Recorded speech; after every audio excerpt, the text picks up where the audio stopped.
प्रिय छात्रों, हम निर्मला मुंशी प्रेमचंद के उपन्यास निर्मला की बात कर रहे थे। निर्मला में आए चरित्रों का चित्रण कर रहे थे और इसके अंतर्गत हम मुंशी तोताराम के चरित्र के पहलुओं को देख रहे थे, उनके व्यक्तित्व के बारे में जान रहे थे। पिछले व्याख्यान में हमने देखा कि मुंशी तोताराम जो है वो वासना के कारण अपनी आत्म प्रशंसा के लिए बड़ी बड़ी डीगे निर्मला के समक्ष हाँकते हैं। उसी क्रम में हम देखते हैं कि निर्मला को प्रभावित करने के लिए मुंशी तोताराम बाह्य आडंबर का भी या बनावटीपन का भी सहारा लेते हैं। तो एक उनके चरित्र की हमको ये विशेषता भी दिखाई देती है कि वो अपनी पत्नी निर्मला को रिझाने के लिए बनावटीपन का सहारा लेते हैं या फिर ढोंग करते हैं, बालों को रंगाते हैं, सूरमा लगाते हैं और निकली हुई तोंद को कस कर जवान दिखने का प्रयत्न करते हैं। मुंशी तोताराम धीरे धीरे रंग बदलते हैं जिससे कि लोगों की आंखों में अचानक उनका परिवर्तन जो है वो खटके नहीं या दिखाई ना दे। पहले वो बालों से शुरुआत करते हैं, फिर सुरमा लगाना प्रारंभ करते हैं और यहाँ तक कि 1-2 महीने में ही उनके कलेवर में उनके शारीरिक जो ऊपर से जो उनका रहन सहन है उसमें बदलाव आ जाता है। उनकी नज़र में गज़ल याद करने का प्रस्ताव तो हास्यास्पद था, लेकिन वीरता की डींग मारना या अपने बाल रंगना, सुरमा लगाना, इसमें उनको कोई हानि नज़र नहीं आती। तो ये बनावटीपन जो है यह भी हमको मुंशी तोताराम में दिखाई देता है। और जैसा कि हमने उपन्यास का सार पढ़ा, उपन्यास देखा, उसमें हम देखते हैं कि मुंशी तोताराम शंकालु प्रवृत्ति के व्यक्ति हैं। तो शंकालु होना भी उनके चरित्र की विशेषता के रूप में हमको बहुत ही मुख्य रूप से नज़र आती है, क्योंकि शंकालु होने के कारण ही वो एक एक करके अपने समस्त पुत्रों को खो देते हैं। और देखते हैं कि इसी के साथ में जो कथा है वो आगे बढ़ती है और साथ ही साथ पात्रों में परिवर्तन भी आता रहता है। जब देखते हैं कि सब प्रकार के प्रयत्नों से भी निर्मला को वो रिझा नहीं पा रहे हैं, उनको खींच भी होती है और हम देखते हैं कि ये खींच होने के बाद में एक दिन जब मनसाराम को निर्मला कुछ खाने के लिए मेवे देती है और वो खा करके जाने लगता है, और जब वो जाने लगता है तो निर्मला स्वाभाविक रूप से ही मनसाराम को पूछती है कि तुम कब आओगे। तो जब निर्मला मुंशी तोताराम के पुत्र को बड़े प्रेम से आने के लिए पूछती है तो उनके मन में शंका जन्म ले लेती है। अपने जवान बेटे के प्रति निर्मला का स्नेह वो सहन नहीं कर पाते और निर्मला से चिढ़ करके पूछ बैठते हैं, यह तुम्हारे पास खाने पीने की चीज़ क्यों मांगने आता है? दीदी से क्यों नहीं कहता? तोताराम में इन्हीं छोटी छोटी बातों से शंका उत्पन्न होती है। उनमें पुत्र और पत्नी के प्रति शंका बढ़ती ही जाती है और तोताराम पुत्र को घर से बाहर रखने का प्रयत्न करते हैं। निर्मला जो है वो मनसाराम के प्रति तोताराम की ईर्ष्या को समझ जाती है और मनसाराम को दूर करने के लिए कुछ कटु व्यवहार भी करती है। और आखिर में जब मनसाराम हॉस्टल चला जाता है तब मनसाराम को भी इस चीज़ का भान हो जाता है कि उसके पिता तोताराम किस प्रकार से माँ और पुत्र के संबंधों पर अविश्वास करने लगे थे। और इस बात से मनसाराम को इतना दुख पहुँचता, इतना कष्ट पहुँचता है कि उसके वास्तव में जीने की इच्छा ही मर जाती है। और हम देखते हैं कि अंत में बीमार होकर के वो मृत्यु को ही प्राप्त हो जाता है। तो मनसाराम के अस्वस्थ होने, उसकी नाजुक स्थिति होने पर भी तोताराम उसको घर नहीं लाता कि कहीं ऐसा ना हो निर्मला में उसके प्रति प्रेम की उत्पत्ति हो जाए।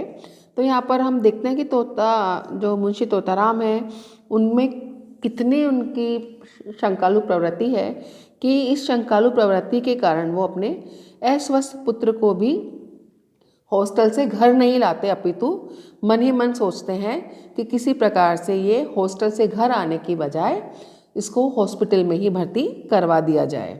तो यहाँ पर हम उपन्यासकार के शब्दों में ही देखें तो आखिर मुंशी जी ने मनसाराम से कहा, बेटा तुम्हें घर चलने से क्यों इनकार हो रहा है, वहाँ तो सभी तरह का आराम होगा।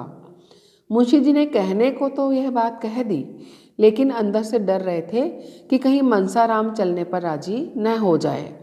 वह मनसाराम को हॉस्पिटल में रखने का कोई बहाना खोज रहे थे और उसकी सारी जिम्मेदारी मनसाराम के सिर पर डालना चाहते थे। तो यहाँ पर हम देखते हैं कि तोताराम ऊपर से कहने को तो कह देते हैं, लेकिन उनके हृदय में इतनी शंका है कि वो नहीं चाहते कि मनसाराम हॉस्टल से घर आए और निर्मला से मिले। तो वो यही चाहते हैं कि इतना बीमार होने के बावजूद भी मनसाराम घर ना आकर के सीधा हॉस्पिटल में ही रहे, और अपनी शंकालु प्रवृत्ति के कारण ही मनसाराम को वो खो देते हैं। जब मनसाराम को वो खो देते हैं तब हम मुंशी तोताराम के चरित्र का परिवर्तित स्वरूप देखते हैं, जिसमें कि वो हमको आत्मपीड़क रूप में दिखाई देते हैं। आत्मपीड़क से तात्पर्य है कि अपने आप को पीड़ा पहुंचाना, स्वयं को पीड़ित करना। जब मनसाराम मृत्यु को प्राप्त होता है और निर्मला के चरणों में झुककर अपने आप को निर्मल साबित करता है कि उसके हृदय में कहीं ऐसे कोई खोट नहीं थी, कपट नहीं था, तब मनसाराम को अत्यधिक दुख होता है, वो पीड़ित होते हैं। और तब पुत्र को खोने के पश्चात उनकी पूरी दिनचर्या ही बदल जाती है।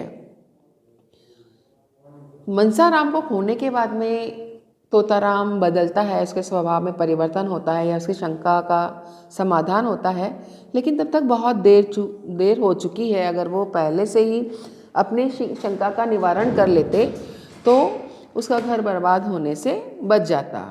लेकिन अपनी वासना की तृप्ति में उनको इस चीज़ ना तो पहले ये ध्यान रहा कि वो कितनी छोटी कन्या से विवाह कर रहे हैं, और विवाह करने के बाद में भी वो किसी प्रकार से अपने संदेह का निवारण निर्मूल नहीं कर सके। तो पूरा जो उनके हृदय में निर्मला का उनके जीवन में आना ही उनके जीवन को परिवर्तित करता है। पत्नी का प्यार ना पाने के कारण उनके अंदर कुंठा उत्पन्न होती है, और ये कुंठा शंका में बदल जाती है, और इस शंकालु प्रवृत्ति के कारण वो अपने गुणवान पुत्र मनसाराम को खो देते हैं। और खोने के पश्चात पुत्र शोक इतना गहरा होता है कि उनका जीवन आगे भी दुखमयी ही बना रहता है। यहाँ पर वो हमको एक आत्मपीड़क के रूप में दिखाई देते हैं। उनकी आत्मा में पीड़ा होती है, व्याकुल होते हैं, और मन ही उनकी इस मनोव्यथा का, इस आत्मपीड़ा का लेखक ने बड़ा सुंदर चित्रण किया है। देखिए लेखक के शब्दों में, पुत्र शोक से मुंशी जी का जीवन भार स्वरूप हो गया। उस दिन से फिर उनके होठों पर हंसी न आई। यह जीवन उन्हें व्यर्थ सा जान पड़ता था। कचहरी जाते मगर मुकदमों को पैरवी करने के लिए नहीं, केवल दिल बहलाने के लिए। घंटे 2 घंटे में वहाँ से उकताकर चले आते। खाने बैठते तो कौर मुंह में न जाता। निर्मला अच्छी से अच्छी चीज़ पकाती, पर मुंशी जी 2-4 कौर से अधिक न खा सकते। ऐसा जान पड़ता कि कौर मुंह से ही निकला जाता है। मनसाराम के कमरे की ओर जाते ही उनका हृदय टुक-टुक हो जाता था। उनके 2 पुत्र अब भी थे, लेकिन दूध देती गाय मर गई तो बछिया का क्या भरोसा। जब फलने फूलने वाला वृक्ष गिर पड़ा तो नन्हे नन्हे पौधों की क्या आशा। यूँ तो जवान बूढ़े सभी मरते हैं, लेकिन दुख इस बात का था कि उन्होंने स्वयं लड़के की जान ली। जिस दम यह बात याद आती तो ऐसा मालूम होता कि उनकी छाती फट जाएगी, मानो हृदय बाहर निकल पड़ेगा। जब उनका सबसे छोटा पुत्र सियाराम घर छोड़कर चला जाता है, उस समय तोताराम पर क्या बीतती है उसका चित्रण देखिए। क्या मुंशी जी को नींद आ सकती थी? तीनों लड़कों में केवल एक बच रहा था, वह भी हाथ से निकल गया। तो फिर जीवन में अंधकार के सिवाय और क्या है? कोई नाम लेने वाला भी न रहेगा। हाँ, कैसे कैसे रत्न हाथ से निकल गए। मुंशी जी की आंखों से अश्रुधारा बह रही थी। तो कोई आश्चर्य है?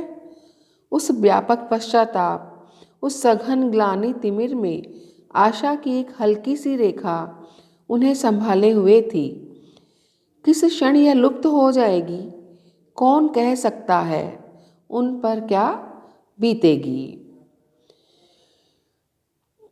उनकी उस वेदना की कल्पना कौन कर सकता है? जो कि मुंशी तोताराम अपने किए हुए कार्य पर विचार करते फिर सोचते हैं कि यदि अंतिम पुत्र भी नहीं लौटा तो उनके भाग्य का क्या होगा, कौन उन्हें सहारा देगा। इन्हीं सब बातों के कारण उन्हें आत्मपीड़ा होती है। तो हमें आत्मपीड़क उनका जो चरित्र मुंशी तोताराम का चरित्र है, आत्मपीड़क के रूप में भी दिखाई देता है। आज के व्याख्यान में उनके व्यक्तित्व की यही विशेषता देखेंगे।